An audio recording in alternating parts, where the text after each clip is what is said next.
Ang NLEX Road Warriors daw ngayon ay ready na gumawa ng isang malaking trade dahil ang utos daw ng management sa NLEX ay makapasok na sa semi sa next conference. So nag-uusap na sila ng Magnolia Hotshots. Interesado raw ang NLEX na makuha ang scorer ng Magnolia na si Javi Gomez de Leano.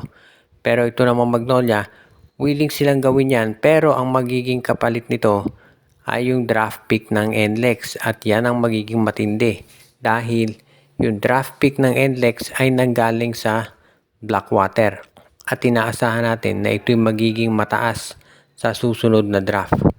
So mukhang ito ang plano ng Magnolia kung sakaling hihilingin ng NLEX talaga si Javi Gomez de Leano.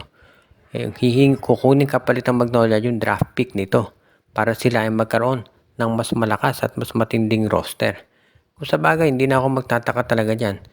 Dahil ito namang Magnolia ay isa talaga doon sa mga teams na interesado dito sa draft pick ng NLEX.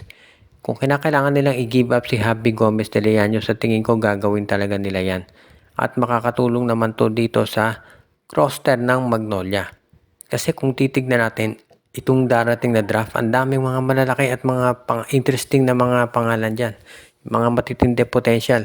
Yung mga rookies, yung mga field foreigners, yung mga top players ng NCAA at UAAP. Lahat yan ay sasali na.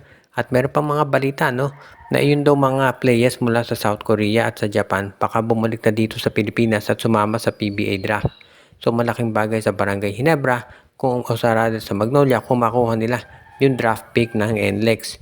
Kaya yan yung nakikita natin talaga na pwedeng magawa nitong Barangay Ginebra sa kasalukuyan o rather ng Magnolia dito sa kasalukuyan. Kaya sa tingin ko, ito magiging importante talaga dito para sa Gene Kings at yan talaga yung magiging move ni Tenorio. Ito namang Terra Firma Jeep kasi dito sa mga balitang lumabas ay nakikipag-usap na raw dito sa ibang mga kumpanya para sa posibleng buyout.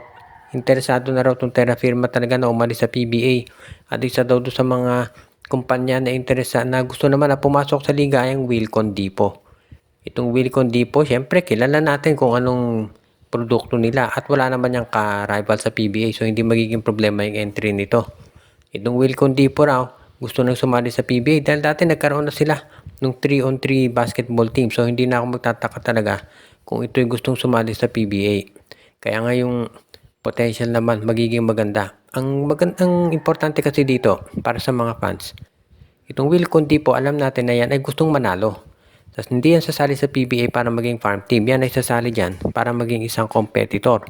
So kapag binili nila ang Terra Firma, makasisiguro yung mga fans na ito talaga yung team na lalaban at gustong gawin talaga ang lahat para manalo. Kaya nga magiging isa to sa mga future ng barangay ng PBA magiging maganda kung Wilcon Depot makakuha dito sa Terra Firma Jeep.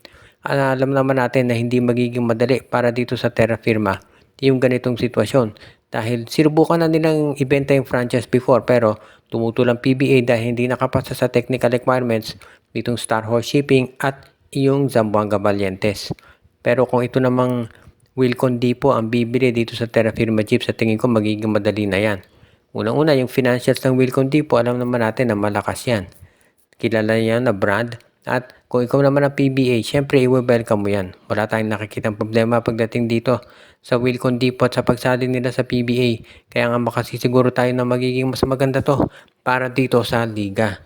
At ngayon, syempre, ang magiging tanong dyan, sino-sino mga players sa draft picks ang mananatili pa sa Terra Firma.